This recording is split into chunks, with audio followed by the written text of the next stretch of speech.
প্রিয় দর্শক মণ্ডলী, এটাই সেই ঘর যে ঘরে আমাদের প্রিয় নবী হযরত মুহাম্মদ সাল্লাল্লাহু আলাইহি সাল্লাম থাকতেন এবং সেই ঘরের আদলেই কিন্তু তৈরি করা হয়েছে এই ঘরটা। আমি একটু আপনাদেরকে দেখাই, দেখতে পারবেন এটাই সেই খাট যে খাটে আমাদের প্রিয় নবী হযরত মুহাম্মদ সাল্লাল্লাহু আলাইহি সাল্লাম থাকতেন।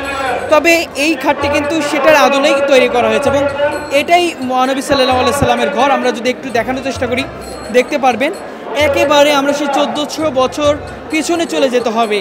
আমাদের একটু চোখ বুঝলেই কিন্তু আমরা অনুধাবন করতে পারছি যে এটাই সেই 1400 বছর আগের হযরত মুহাম্মদ সাল্লাল্লাহু আলাইহি সাল্লাম যে ঘরে থাকতেন, যেখানে নামাজ পড়াতেন, সমস্ত কিন্তু এখানে তুলে ধরা হয়েছে। আমরা এক নজর আপনাদেরকে দেখানোর চেষ্টা করব। আমি একটু দেখাই, দেখতে পারবেন এখানে লেখা রয়েছে নবীজি সাল্লাল্লাহু আলাইহি সাল্লামের ঘর ঠিক যেমনটি ছিলেন এমনটাই কিন্তু লেখা হয়েছে। আমি একটু সামনে যাব, মানে এত পরিমাণ মানুষ, উপচে পড়া ভিড়। আমরা এই ভিডিও থেকে বা এই দৃশ্য থেকে আমাদেরকে স্মরণ করিয়ে দিচ্ছে যে ইসলামের প্রতি মানুষের যে ভালোবাসা, ভালো লাগা এবং প্রেম, সেটা কিন্তু এখানে প্রকাশ পাচ্ছে। আমি যদি একটু দেখাই, আপনাদেরকে দেখানোর চেষ্টা করবো। এটা আমি আসলে বুঝতে পারছি না, আমি একটু জানতে চাচ্ছি এই জায়গাটা সম্ভবত আল্লাহ রাসূলের পাকের একটা নিদর্শন, পাকঘর, খাওয়া দাওয়া করতে, যেমনটি আসলে আমি শুনলাম।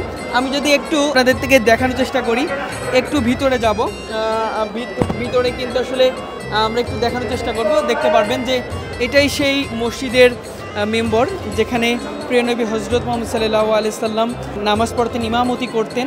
আমি আসলে এই দৃশ্য দেখে আমার নিজের কাছে আমি আবেগে আপ্লুত হয়ে পড়ছি যে আসলে আজকে নিজের চোখে সেই প্রিয় পবিত্র জায়গাটি দেখতে হচ্ছে। এই সেই জায়গা, এখানেই কিন্তু আমাদের প্রিয় নবী হযরত মুহাম্মদ সাল্লাল্লাহু আলাইহি সাল্লাম মেম্বরে বসতেন এবং এখান থেকে কিন্তু ইসলামের বয়ান সারা বিশ্ব কিন্তু ছড়িয়ে পড়েছে।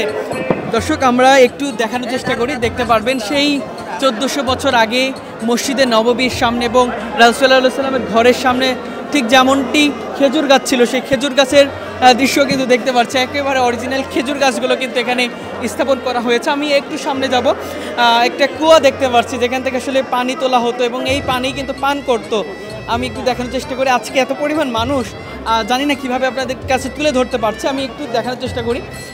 সেই কুয়াটি কিন্তু তৈরি করা হয়েছে, সেটার আদলেই কিন্তু আমি দেখতে পাচ্ছি খুব সুন্দর একটি দৃশ্য, চমৎকার দৃশ্য। এটা দেখার পরে কিন্তু বেশ ভালো লাগছে। আমার নিজে আজকে আবেগে আপ্লুত হয়ে পড়ছি যে আসলে নিজের চোখে আমাদের প্রিয় নবী হযরত মুহাম্মদ সাল্লাল্লাহু আলাইহি সাল্লাম যার নেতৃত্বে সেই সময় কিন্তু পুরো বিশ্ব একেবারে ইসলামের পতাকায় ঐক্যবদ্ধ হয়েছিল এবং সেই মহান মানুষটির, সেই প্রিয় নবী সাল্লাল্লাহু আলাইহি সাল্লামের যার আমরা উম্মত, আমি কিন্তু দেখতে পাচ্ছি দর্শক এখানেও কিন্তু একটি দোলনা রাখা হয়েছে, যেটা আমরা দেখতে পাচ্ছি 3টা এখানে কাঠ দিয়ে তৈরি করা হয়েছে। খুব সুন্দর এবং চমৎকার একটি দৃশ্য আমরা দেখতে পাচ্ছি এবং এই সাইডে আসলে কিন্তু আরেকটি দৃশ্য আমরা দেখতে পারবো। উম্মুল মুমিনিনদের যেই ঘরটি রয়েছে সেই ঘরটি এখানে আমি একটু দেখানোর চেষ্টা করি। খুব সুন্দর একটি বিছানা এবং খাট, সেই 1400 বছরের আগের যেই হুবহু দৃশ্য মনে হচ্ছে এখানে প্রতিস্থাপন করা হয়েছে, এমনটা কিন্তু দেখতে পাচ্ছি। এবং এখানে কিছু কলস রয়েছে, বাটি রয়েছে যেগুলো পানি পান করা হতো। খুব চমৎকার একটি দৃশ্য, আসলে চোখ জোড়ানো দৃশ্য। আমি একটু সামনে যেয়ে দেখানোর চেষ্টা করব। আমাদের ফাতেমা রাদিয়াল্লাহুর যে ঘরটি ছিলেন সেই ঘরটি কিন্তু এখানে, এত সুন্দর দৃশ্য। এখানে কিন্তু ফাতেমা রাদিয়াল্লাহু আনহু থাকতেন এবং তার ব্যবহৃত যেই জিনিসপত্রগুলো সেগুলো কিন্তু এখানে রাখা হয়েছে।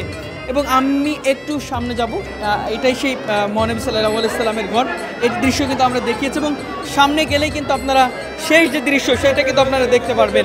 আমি একটু আপনাদেরকে দেখানোর চেষ্টা করি দর্শক, আমার সঙ্গে থাকবেন। আমি খুব ভালো করে দেখাতে পারছি না, তবে চেষ্টা করছি আপনাদের কাছে সুন্দরভাবে তুলে ধরার জন্য।